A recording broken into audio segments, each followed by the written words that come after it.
అన్న నమస్కారం అన్న. నమస్కారం అండి. మీ పేరు? రాహుల్. రాహుల్ గారు, బీజేపీ నుంచి బీజేపీ పార్టీ రాష్ట్ర అధ్యక్షుడు ఎవరైతే బాగుండు అనుకుంటున్నావు? ఈటల రాజేంద్ర ప్రసాద్.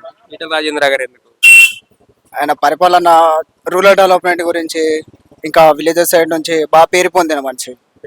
ఆ, ఆయన వర్క్ ఏందో, ఆయన అది ఏమంటారు, ఇంపార్టెన్స్ ఎంతో బాగా ఇస్తారు, అది తెలిసిందే. అది ఇప్పుడు కేసీఆర్ గారికి వయసు అయిపోతుంది కదా, నెక్స్ట్ బీఆర్ఎస్ పార్టీ రాష్ట్ర అధ్యక్షుడిగా ఎవరుంటే బాగుంటుంది అనుకుంటున్నారు? ఆబ్వియస్లీ కేటీఆర్.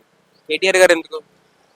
యాజ్ యూజువల్గా ఒక ఐటీ మినిస్టర్గా చాలా చేశారు హైదరాబాద్కి అని, రూరల్ అంటే అన్ని విధాలుగా అనుభవం ఉన్నవి. అనుభవం ఉన్నాడు. ఏదైనా రాజకీయాల్లో బాగా ఎక్స్పీరియన్స్ క్యాండిడేట్ ఏదంటే కేటీఆర్ గారు.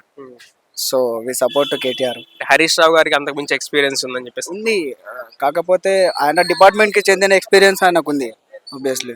ఓకే, మరి అల్లుడికి ఎవరంటారు అక్కడ? ఆయన అల్లుడు అవుతాడు హరీష్ రావు. అల్లుడు అంటే ఇప్పుడు వాళ్ళ తరఫు నుంచి ఉండొచ్చు, ఇక రాజకీయాల గురించి తెలియదు ఏముంది, వాళ్ళకి ఉంటుంది. కాంగ్రెస్ పార్టీకి నెక్స్ట్ పీసీసీ ఎవరైతే బాగుంటుంది? ఐడియా లేదు, అది చెప్పలేము. అది ఓకే, ఫ్యూచర్ లో కాంగ్రెస్ పార్టీకి గట్టి పోటీగా ఏ పార్టీ నిలబడిద్ది అనుకుంటున్నావు? యాజ్ యూజువల్గా బీఆర్ఎస్. బీఆర్ఎస్ పార్టీ ఎమ్మెల్యేలు అందరూ పోతున్నారు కదా.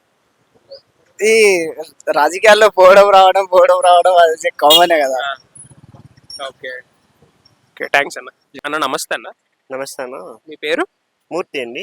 మూర్తి గారు, మరి ఇప్పుడు బీజేపీ పార్టీకి ఎవరైతే బాగుంటుంది అనుకుంటున్నారు? బీజేపీకి అయితే ఈటెల రాజేంద్ర అంత అనుకుంటున్నాను. ఆయన మంచి సీనియర్ నాయకులు, చాలా గెలుచున్నారు, తర్వాత అనుభవం ఉంది, మంచి వ్యక్తి అని నేను అనుకుంటున్నాను. ఇప్పుడు ఈటల రాజేంద్ర గారికి బీజేపీ అధ్యక్ష పదవి ఇస్తే కాంగ్రెస్ తో గట్టి పోటీ ఇవ్వగలరా కాంగ్రెస్ కి? ఖచ్చితంగా ఇస్తారండి. ఈటెల రాజేంద్ర గారు మంచి నాయకులు. ఆయన గత 20-30 ఏళ్ళుగా ఉన్నారు కాబట్టి టీఆర్ఎస్ నుంచి ఇందులోకి వచ్చి కూడా మంచిగా ఉన్నారు. సో మంచి నాయకులు అని నా అభిప్రాయం. ఇప్పుడు మనకి కేసీఆర్ గారికి వయసు అయిపోయి వస్తుంది కదా, నెక్స్ట్ పార్టీ అధ్యక్షుడిగా ఎవరుంటే బాగుంటుంది అనుకుంటున్నారు? కేటీఆర్ గారు ఉంటే బాగుంటుంది.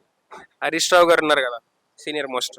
అయినా సరే కేటీఆర్ గారు నాయకత్వం బాగుంటుందని నా అభిప్రాయం అండి. ఎందుకంటే హైదరాబాద్ బాగా 10 సంవత్సరాల్లో మంచిగా ఐటీ హబ్గా బాగా మార్చారు, పాత డెవలప్మెంట్ ని ఇంకా డెవలప్ చేశారని నా అభిప్రాయం అండి. మరి కాంగ్రెస్ పార్టీకి నెక్స్ట్ పీసీసీ ఎవరైతే బాగుంటుంది అనుకుంటున్నారు? రేవంత్ రెడ్డి గారి పదవి కాలం అయిపోతుంది, నెక్స్ట్ పీసీసీ ఎవరైతే బాగుంటుంది?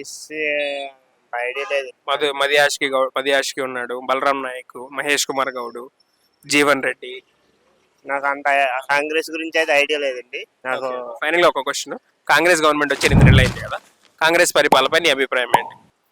బాగానే ఉందండి. అంటే ఇప్పుడు ఏది కూడా వెంటనే చేయలేం కదండి. 1 year 2 years లో మినిమం ఒక 2 years అయినా పడుతుంది. ఏ ప్రభుత్వం వచ్చినా చేయాలంటే వెంటనే చేయలేరు కదండి. చేస్తున్నారండి, ఇంకా చూడాలి. మరి 2 years అయితే బాగుంటుందని నేను అనుకుంటున్నాను. థ్యాంక్స్ అన్న. సార్ నమస్కారం అండి. నమస్తే సార్. మీ పేరు? శ్రీనివాస్. శ్రీనివాస్ గారు, బీజేపీ పార్టీ రాష్ట్ర అధ్యక్షుడు ఎవరైతే బాగుండు అనుకుంటున్నారు? ఈటల రాజేందర్ అయితే బాగుంటారు. ఈటల రాజేంద్ర గారు ఎందుకు? అంటే ఆయనకు అనుభవం ఉంది, ఆయన సీనియర్ కాబట్టి ఆయనకే బెటర్ అండి. ఇప్పుడు ఈటల రాజేంద్ర గారికి రాష్ట్ర అధ్యక్ష పదవి ఇస్తే కాంగ్రెస్ పార్టీతో పాటు గట్టి పోటీ ఇచ్చే ఛాన్స్ ఉందంటారా? 100% ఇస్తారు. 100% ఇస్తారు. ఇప్పుడు కేసీఆర్ గారికి వయసు అయిపోతుంది కదా, మరి ఇప్పుడు నెక్స్ట్ బీఆర్ఎస్ పార్టీ అధ్యక్షుడిగా ఎవరుంటే బాగుంటుంది అనుకుంటున్నారు? హరీష్ రావు అనుకుంటున్నాను. హరీష్ రావు గారు ఎందుకు? కొడుకు కేటీఆర్ ఉన్నాడుగా. కేటీఆర్ కన్నా పబ్లిక్ లో మాత్రం హరీష్ రావుకి ఎక్కువ పేరు ఉంది. హరీష్ రావు గారికి ఉంటుంది. మరి కాంగ్రెస్ నెక్స్ట్ పీసీసీ ఎవరైతే బాగుంటుంది అనుకుంటారు? రేవంత్ రెడ్డి గారి పదవి కాలం అయిపోతుంది, నెక్స్ట్ ఎవరైతే బాగుంటుంది? నెక్స్ట్ అయితే సీతాకనే బెస్ట్ అనుకుంటున్నాను. నాకు అంత తెలియదు వాళ్ళ దాంట్లో గురించి. కాంగ్రెస్ అంటే నాకు అంత తెలియదు.